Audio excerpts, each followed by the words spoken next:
For the 1974 World Cup, the 1973 CONCACAF Championship was used as a qualification process. It was hosted in Haiti, and the tournament would follow the same format as the last edition. Mini tournament qualifiers, followed by a single table tournament in which the nation that ended on top wins the tournament. Except now, this time, it would also dictate who goes to the World Cup. Alongside the host, Trinidad and Tobago, Mexico, Honduras, Guatemala, and Netherlands Antilles would qualify to the regional tournament. For this tournament and on, the past champion no longer had automatic qualification, so Mexico had to participate in the qualifiers. In the end, Haiti would win that tournament after ending on top of the single table tournament and would qualify to its first and so far only World Cup. But this would also make Haiti's first and only CONCACAF Championship title. For the 1978 World Cup, the 1977 CONCACAF Championship would be used as a qualification process. It was hosted by Mexico. Haiti, El Salvador, Canada, Guatemala, and Suriname would all qualify to the tournament. Mexico would ultimately win the tournament after ending on top of the single table and thus qualify to the 1978 World Cup.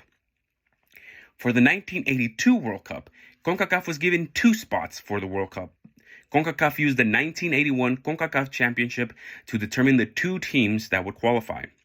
Honduras was the host and was joined by El Salvador, Mexico, Haiti, Cuba, and Canada after each of them qualified. The tournament was still a single table, so the top 2 teams would qualify to the World Cup, while only the top team would win the championship. And in the end, Honduras would win the championship and would qualify to the 1982 World Cup, while El Salvador, who ended up in second place, took the second ticket to the World Cup. The 1986 World Cup was hosted in Mexico. It was originally going to be hosted by Colombia, but the country withdrew after it couldn't or wouldn't, depending on who you ask, meet the requirements posed by FIFA. A quick get-together was called, Mexico and other countries submitted a bid to host it, and Mexico won the votes, making Mexico the first nation to host the World Cup 2 times. Consequently, Mexico would qualify automatically. CONCACAF used the 1985 CONCACAF Championship to determine who would get the other World Cup ticket. This tournament had no direct host. Instead, it was played in multiple countries. After the qualifying phase, the first round was played. It was 3 groups of 3. The teams were Honduras, El Salvador, and Suriname, Canada, Guatemala, and Haiti, and Costa Rica, the U.S., and Trinidad and Tobago. The top of each group would go to the final round, again, a single table in which the top of that group would qualify to the World Cup. Canada would win the 1985 CONCACAF Championship after ending on top of their group in the first round and in the final round, also giving them the World Cup ticket. And at the World Cup, Mexico would once again achieve the quarterfinals, while Canada was left at the bottom of the group stage. For the 1990 World Cup, the final CONCACAF Championship tournament, the 1989 edition, was used as a qualification process for the World Cup.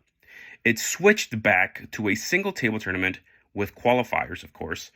The teams would be El Salvador, Guatemala, Trinidad and Tobago, the U.S., and Costa Rica.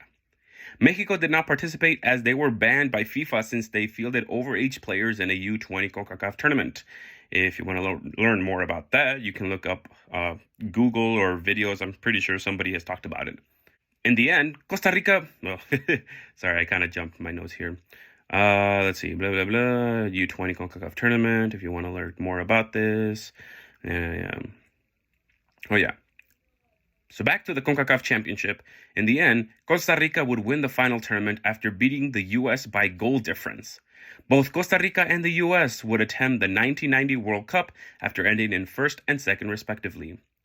And that closes this section because starting from 1991, the current Gold Cup would be born and CONCACAF would choose to keep the CONCACAF Gold Cup and the World Cup qualifiers separately, something that is still done in this region as of this release of this video. And that's what I'm going to be doing too. I'm going to talk first about the Gold Cup, half of them anyways, or actually I'm just all of them. And then I'm going to talk about their qualifiers. So follow me and you will see something. I don't know how that song goes. Anyways, yeah, that was cringe. Bye.